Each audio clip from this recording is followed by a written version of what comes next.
नमस्कार दोस्तों, मैं आपके सामने फिर से हाजिर हूँ पैरासाइटोलॉजी के कुछ इम्पॉर्टेंट एमसीक्यूज़ को लेकर। ये एमसीक्यूज़ आपके नॉर्सेट एमएलटी के जो गवर्नमेंट जॉब्स होते हैं नीट में और प्लस आपके रेगुलर बेसिस क्लासमेट्स में और वाइवा में काम आएंगे। तो आइए इस चैनल को सब्सक्राइब करें, लाइक करें और शेयर करें ताकि हम सभी लोगों का भला कर सकें, ध्रुव राठी स्टाइल। ठीक है, तो चलो चालू करते हैं माता रानी का नाम लेके। जय माता दी। चलो जी, साइज हो गया अपना कम। तो first question, cylindrical helminths are, ठीक है, सिलेंड्रिकल शेप के हेलमेंट होते हैं कौन? Option A tape worm, B flukes, C round worms या डी सिस्टोड्स। चलो भाई भेजा लगाओ, बड़ा आसान क्वेश्चन है, बड़ा बेसिक क्वेश्चन है। जिसको इसका आंसर पता होगा बहुत बढ़िया, जिससे नहीं पता होगा मैं बता देता हूँ। Option C is the correct answer, round worms. Round worms आपके नीमाटोड्स में आते हैं। ठीक है, तो नीमाटोड्स मैंने पढ़ाया था अपने लेक्चर में कि नीमाटोड्स जो होते हैं वो सिलेंड्रिकल शेप के होते हैं और नीमाटोड्स के अंदर ही राउंड वॉर्म्स भी आपके आते हैं। Next question, leaf like helminths are also called, पत्ती नुमा शेप के जो होते हैं हेलमेट उनको हम कहते हैं। ऑप्शन ए flukes, B round worm, C tape worm, D cestode. चलो भाई, ये भी मैंने क्वेश्चन अपने क्लास में डिस्कस किया था। ठीक है, और इसका आंसर है option A flukes. Next question, operculated eggs are seen in, ठीक है, ऑपरक्यूलेटेड एग्स क्या होते हैं ये मैंने लेक्चर में डिस्कस किया था। खैर, option a nematodes, b cestodes, c trematodes या डी प्रोटोजोआ। इसका करेक्ट ऑप्शन है बी और सी दोनों। अगर आप में यानी कि आपके एग्ज़ाम में कोई ऐसा क्वेश्चन आ जाए जिसमें बी और सी या ए और बी या ए बी सी डी में से कोई सा भी आंसर सही लग रहा हो कि सारे आंसर सही है, तो आप कोई सा भी हिट कर सकते हो अगर अगर अगर अगर सारे क्वेश्चंस आंसर को सेटिस्फाई इक्वली कर रहे हो तो। ठीक है, मोस्ट प्रिसाइज्ड आंसर सबसे पहले हिट करना है, और अगर लगता है कि सारे के सारे ऑप्शंस ही मोस्ट प्रिसाइज्ड हैं तो आप कोई सा भी एक हिट कर देना, आपको मार्क्स मिल जाएंगे। ऐसा होता है, कई बार किया जाता है, इट्स अ गेम। ठीक है, तो ऑपरक्यूलेटेड एग्स आपको मैं बता दूं, एक ऐसे एग्स होते हैं जो कि ओवल शेप में होते हैं और उनके एंड में एक ऑपरक्यूलेशन होती है। ठीक है, खैर ये पढ़ लेना आप।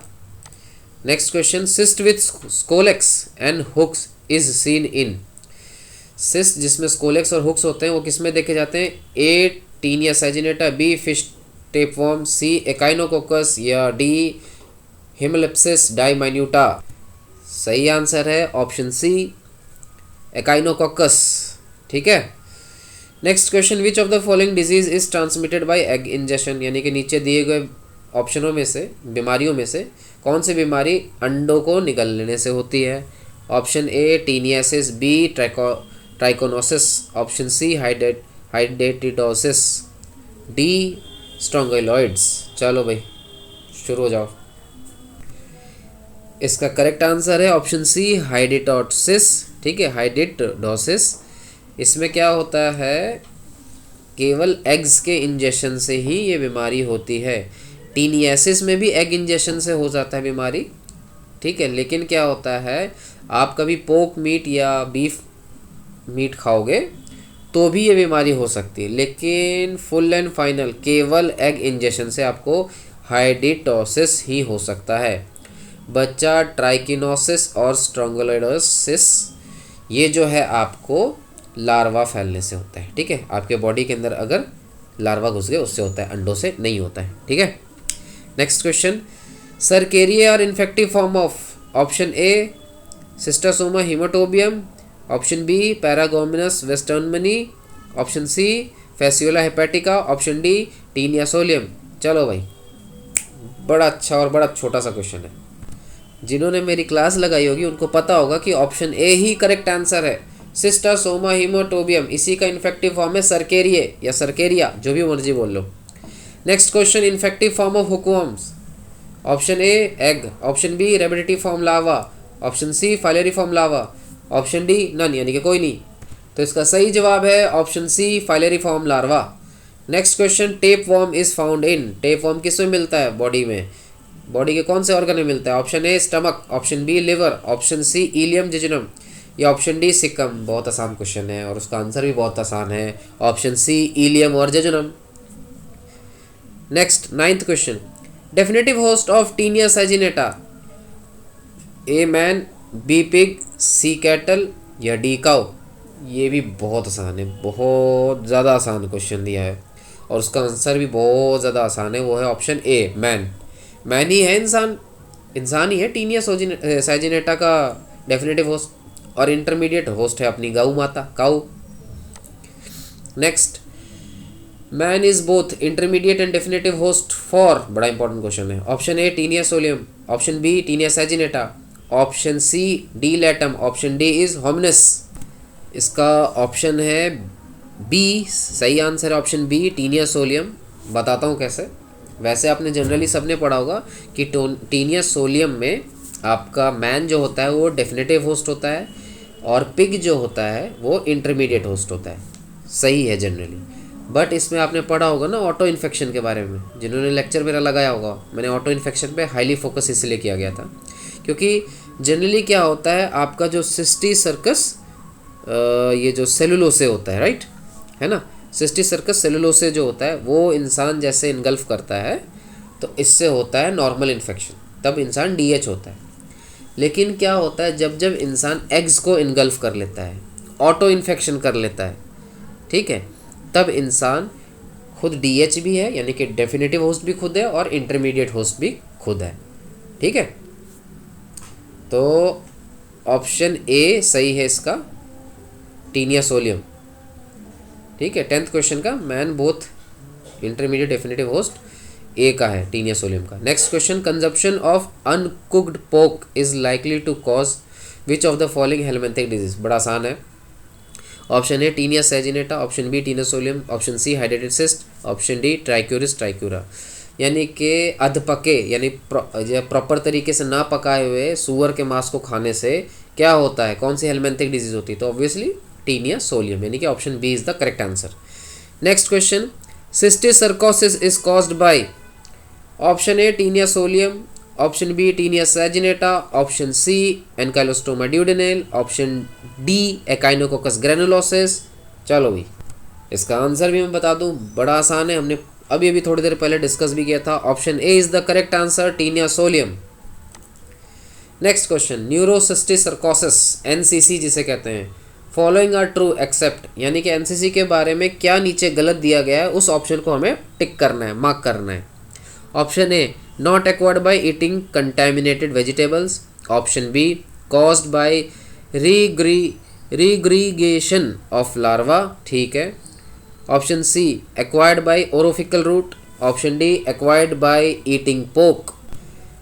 इसका करेक्ट आंसर मैं आपको बता दूं, ऑप्शन ए और डी दोनों करेक्ट आंसर हैं, तो आप जो मर्ज़ी टिक कर देना, अगेन मैं बोल रहा हूँ जो आप मर्ज़ी टिक कर देना सही होगा, ठीक है। ऐसे क्वेश्चन आते हैं इसलिए मैं डाल रहा हूँ आपको, ठीक है, इसलिए रिलैक्स रहो। अब मैं बता देता हूँ इसके पीछे का लॉजिक क्या है। कंटैमिनेटेड वेजिटेबल्स अगर आप खाओगे तो आपको न्यूरोसिस्टिस सर्कोसिस होगा। मैं इस ऑप्शंस के रिगार्डिंग एक वाक़या बताता हूँ। मैं जब पीजीआई चंडीगढ़ में पढ़ाई कर रहा था तो मेरे हॉस्टल के बगल में ही था पंजाब यूनिवर्सिटी। वहाँ पे जो लड़कियों का हॉस्टल था उसमें एकाएक करीब 11 लड़कियों को न्यूरोसिस्टिस सर्कोसिस का अटैक हुआ था, ठीक है। बेसिकली बेहोश हो जाती हैं लड़कियाँ, या जो भी कह लो, ब्रेन पे अटैक करता है, ठीक है। बेहोश हुई पड़ी थी, होश में नहीं आ रही थी। जब पता किया गया तो पता चला कि मेस में जो खाना था वो अनहाइजीनिक कंडीशन में बनाया जा रहा था, ठीक है, सैनिटेशन का ख्याल नहीं रखा जा रहा था, जिसके कारण उनके अंदर जो थे न्यूरोसिस्टिस सर्कोसिस उन लड़कियों में इन्फेक्ट हुआ है। तो एक बात याद रखना, गंदा मंदा खाने से भी एनसीसी हो सकता है। एंड मैंने बोला ऑप्शन डी ये भी सही आंसर है, बिकॉज पोर्क खाने से कभी न्यूरोसिस्टिस सर्कोसिस नहीं होता है, ठीक है। सुअर का मांस खाने से एनसीसी नहीं होता है, ठीक है। Next question, which of the following is the most common location of intracranial neurocysticercosis. Most common location intracranial neurocysticercosis में क्या है? Option a brain parenchyma, option b subarachnoid space, option c spinal cord या option d orbit. इसका सही answer है option a brain parenchyma, ठीक है। Next question, most commonest parasite of CNS in India a option देखते हैं हम, a schistosomiasis, option b cysticercosis, option c Trichinella spiralis, option d हाइड्रेटेड सिस्ट। बड़ा आसान क्वेश्चन है, उसी के बारे में हम ऊपर पढ़ भी रहे हैं। Option b is the correct answer, cysticercosis. Next slide 16, which of the following is the most common central nervous system parasitic infection. Option की तरफ देखते हैं। Option a echinococcosis, option b sparganosis, option c paragonimiasis, option d neurocysticercosis. Again option d is the correct answer, न्यूरोसिस्टिसर्कोसिस।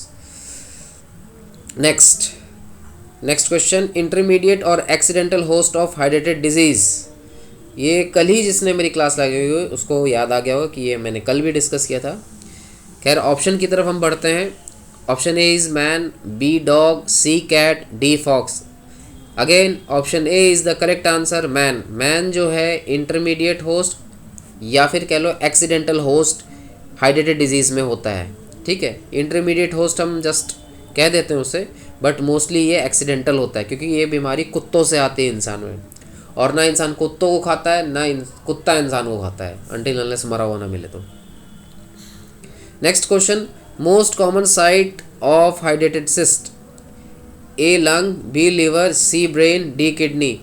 Answer b is the correct answer, liver. ठीक है। Next, least common site of calcified हाइड्रेटेड cyst is. Option a lung, b mediastinum, option c extra peritoneal site, option d liver.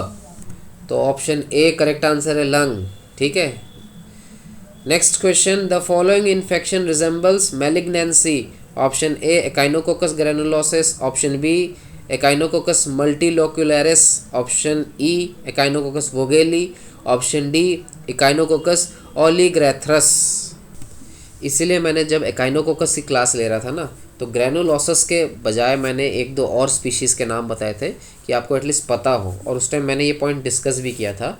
खैर इसका correct answer है option b Echinococcus मल्टीलोक्युलरिस, जो कि malignancy जैसा resemble करता है। होता नहीं है कैंसर जैसा, बट रिजेंबल करता है, उसके जैसा ही दिखता है। ठीक है, तो इसीलिए सारे ऑप्शंस हमें पढ़ने चाहिए। ठीक है। Next question, arc C5 in counter current electrophoresis of serum is diagnostic of. Option की तरफ बढ़ते हैं। Option a is cysticercosis, option b is cryptococcosis, option c hydatidosis, option c brucellosis. Option c is the correct answer, hydatidosis. हाइड्रेटेड disease में हम arc C5 counter current electrophoresis of serum हम try करते हैं। ठीक है। Next question, which of the following metamorphosis show regressive. ठीक है, मैं इसका मतलब बता दूं कि आखिर जो मेटामॉर्फोसिस होता है उसमें रिग्रेसिव मतलब पीछे की तरफ बढ़ना, ऐसा कौन सा शो करता है। ठीक है। ऑप्शन ए हाइड्रेटेड cyst, option b cysticercoid, option c Cysticercus bovis, option d Cysticercus cellulosae. मैं एक और बात क्वेश्चन समझा दूं कि ऐसा कौन सा नीचे का जो स्टेज है, जो मतलब कह लो ऑप्शंस हैं, उसमें रिग्रेसिव मेटामॉर्फोसिस शो करता है। जिन्होंने मेरी क्लास लगाई होगी उनको याद होगा, रिग्रेसिव मेटामॉर्फोसिस के बारे में बताया था। खैर मैं इस जगह फिर से बता देता हूँ। रिग्रेसिव मेटामॉर्फोसिस का मतलब ये होता है कि जो आपका इमेच्योर स्टेज होता है, जैसे लार्वा और फिर आपका आया एडल्ट वॉर्म। तो लार्वा जो होगा उसके जो कैरेक्टरिस्टिक फीचर्स होंगे, मॉर्फोलॉजिकल फीचर्स बेसिकली जो होंगे, वो एडल्ट की तरह ही होंगे। ठीक है। But due to modification larva adult बनते बनते वो कुछ जो कह लो कैरेक्टरिस्टिक फीचर होते हैं वो धीरे धीरे डिप्लीट हो जाते हैं। समझ में आया? Larva would have more characteristic feature और equal characteristic features, morphological features as compared to adult worm. This is metamorphosis, regressive metamorphosis. ठीक है। तो खैर ऑप्शन हम फिर से देख लेते हैं। हाइड्रेटेड cyst, cysticercoid, Cysticercus bovis, Cysticercus cellulosae. Correct answer है ऑप्शन ए हाइड्रेटेड cyst. Next, a company executive who travels worldwide presents with upper abdominal mass and positive Cassoni's test. The organism is। यानी कि कोई company का executive है, वो दुनिया में बड़ा घूमता फिरता रहता है इधर उधर, उसको एक दिन क्या हुआ, अपर एब्डोमिनल पेन हुआ, एब्डोमिनल मास में दिक्कत हुई, ठीक है, और पॉजिटिव आया कैसोनी टेस्ट। कैसोनी टेस्ट सुनते ही माइंड में मेरे तो भाई गोलियां चल गई कि भाई कौन सा टेस्ट है, ठीक है, और मुझे मतलब कह लो आइडिया लग गया। तो खैर ऑर्गेनिज्म कौन सा है, ऑप्शन है Echinococcus, option b EH, option c hepatitis, option d Ascaris. इसका आंसर है ए ऑप्शन एकाइनोकोकस। उसी के लिए हम एक कैसोनी टेस्ट करते हैं, और कैसोनी टेस्ट एकाइनोकोकस ग्रेनुलोसिस में, हाइड्रेटेड डिजीज़ में पॉजिटिव आता है, ठीक है। एक और बात बता दूं, ये जो एकाइनोकोकस ग्रेनुलोसिस के लिए कैसोनी टेस्ट है, टाइप 1 हाइपर सेंसिटिविटी रिएक्शन है, याद रहेगा ना। इसके बेसिस पे भी क्वेश्चन आ सकता है कि कैसोनीस टेस्ट टाइप 1 है, टाइप 2 है, टाइप 3 है, टाइप 4 है, ठीक है। 24th क्वेश्चन, हाइड्रेटेड disease is caused by option A echinococcus, option B tapeworm, option C ascaris, option D clonorchis. Again बड़ा सिंपल सा क्वेश्चन है, option A echinococcus. Next, dwarf tapeworm refers to option A echinococcus, option B loa loa, option C hymenolepis नाना, या option D schistosoma mansoni. तो correct answer है option C hymenolepis nana. Dwarf tapeworm इसे ही कहते हैं, यानी कि बोना टेपवर्म, सबसे छोटा टेपवर्म आपका यही है, ठीक है। Next, natural habitat of schistosoma. सिस्टोसोमा का नेचुरल हैबिटेट क्या है, option A veins of the urinary bladder, option B portal and pelvic vein, option C vesical plexus, या option D all of the above, यानी कि ऊपर के सारे। इसका करेक्ट आंसर है ऑप्शन डी। क्वेश्चन में केवल सिस्टोसोमा जो आपका मेन है फैमिली, पूरी फैमिली के बारे में पूछा गया है। तो ये सारे जो ऑप्शन है ए बी सी, उन हर किसी में हर इन फैमिली का सब स्पीशीज़ रहता है, ठीक है। लेकिन एज सच इसमें केवल सिस्टोसोमा के बारे में पूछा गया, तो हाँ जी all of the above is the correct answer. मैं इंडिविजुअली बता देता हूँ कि सिस्टोसोमा हीमाटोबियम जो होता है वो आपका रहता है वेन्स ऑफ वेसिकल प्लेक्सस, ठीक है, वेसिकल एंड पेल्विक प्लेक्सस, ठीक है, veins of vesical and pelvic वेक्सन्स में, ठीक है, वेसिकल प्लेक्सस और पेल्विक वेन्स में वो रहता है आपका हीमाटोबियम। अगर मैं जेपोनिकम की बात करूं तो सुपीरियर मीजेंट्रिक वेन में जेपोनिकम होता है, बचा मैंसनी वो आपका इन्फीरियर मीजेंट्रिक वेन में होता है। रिपीट कर देता हूं, हीमाटोबियम का नेचुरल हैबिटेट है वेसिकल प्लेक्सिस और पेल्विक वेन, ठीक है। और अगर मैं जेपोनिकम की बात कर दूं तो सुपीरियर मीजेंट्रिक वेन में होता है, और वही मैं अगर आपके मैंसनी की बात कर दूं तो इन्फीरियर मीजेंट्रिक वेन में होता है, ठीक है। तो आप सोचोगे भाई ये यूरिनरी ब्लैडर क्यों है, भाई ऐसी बात है, ये सिस्टोसोमा हीमाटोबियम यूरिनरी ब्लैडर में भी होता है, उनके वेन्स में भी होता है, ठीक है। पोर्टल और पेल्विक वेन्स में भी ये पाए जाते हैं, इधर से उधर मूव करते हैं। खैर इसके बारे में अगर अभी तो मैं डिटेल में नहीं बताऊंगा, जिसको अगर नहीं पता इसके बारे में तो सिस्टोसोमा हीमाटोबियम के ऊपर मेरा पूरा एक लेक्चर बना हुआ है पैरासाइटोलॉजी के प्लेलिस्ट में, जाके पढ़ो उसे। Next question, a man returns from abroad complains abdominal pain, jaundice, raised ALP and conjugated bilirubin. Ultrasound shows blockage in the biliary tree. Name the causative agent. यानी कि एक आदमी विदेश घूम के आया, प्रदेश घूम के आया और बीमारी लेके आया, ठीक है, प्रदेश से, और तो कुछ लाया नहीं, जिसको क्या हुआ, एब्डोमिनल पेन होने लगी, पेट में दर्द हुआ, जॉन्डिस हुआ, ALP बढ़ गया, बिलिरुबिन बढ़ गया। अल्ट्रासाउंड किया तो बाइलरी जो ट्रैक होता है उसमें ये जो पूरी ट्री बोला गया, बेसिकली ट्री मतलब नसों को ट्री बोला गया है, उसमें ब्लॉकेज हुआ है। तो कॉजेटिव एजेंट क्या है, तो चलो ऑप्शन की तरफ बढ़ते हैं। Option A fasciola buski, option B clonorchis sinensis, option C strongyloides, option D ancylostoma. दिमाग लगाओ भाई, अगर सोच लिया हो तो बहुत अच्छी बात है, कमेंट में लिख देना, नहीं सोचा तो भाई मैं बता देता हूँ।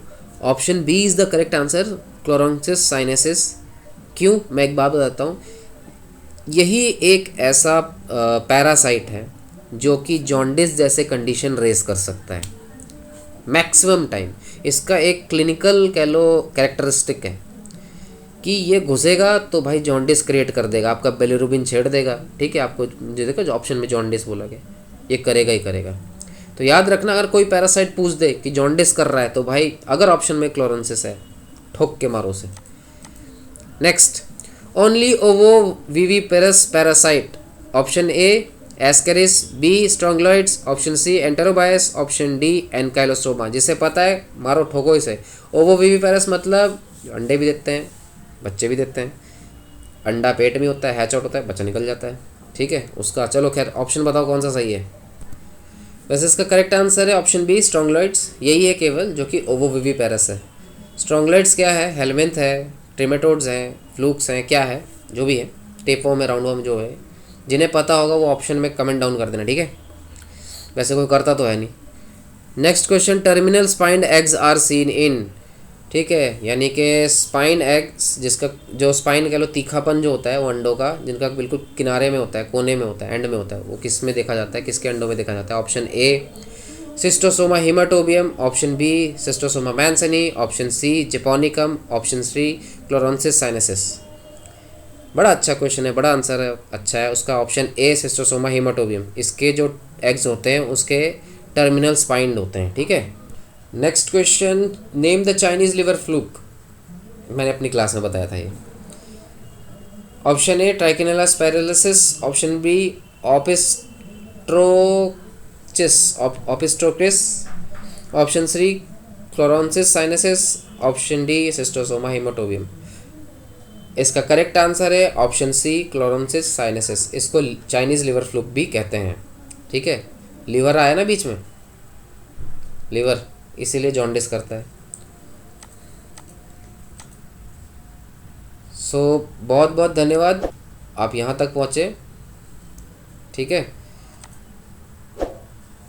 प्लीज़ इस चैनल को लाइक करो, शेयर करो, सब्सक्राइब करो, बेल आइकन दबाओ, ठीक है। मेरा खुद का इंस्टाग्राम चैनल है स्टडी MLT 255 के नाम से, इसको फॉलो करो, शेयर करो, लाइक करो। अगर इस चैनल से या इस वीडियो से रत्ती भर भी कुछ फ़ायदा हुआ तो प्लीज़ हाँ कर दो यार। Okay bye bye, good luck, all the best, तैयारी करते रहो। और हाँ, अभी तक KGMU के वेबसाइट में, इस वीडियो बनाने से पहले मैं KGMU के वेबसाइट पे गया था, king George medical university Lucknow में, उसमें अभी तक लिंक एक्टिवेट नहीं हुआ है। तो आप भी होते रहना, और जिसको लगता है पता कि हाँ भाई लिंक एक्टिवेट हो गया है, प्लीज़ कमेंट में बता देना, ठीक है। Okay, all the best.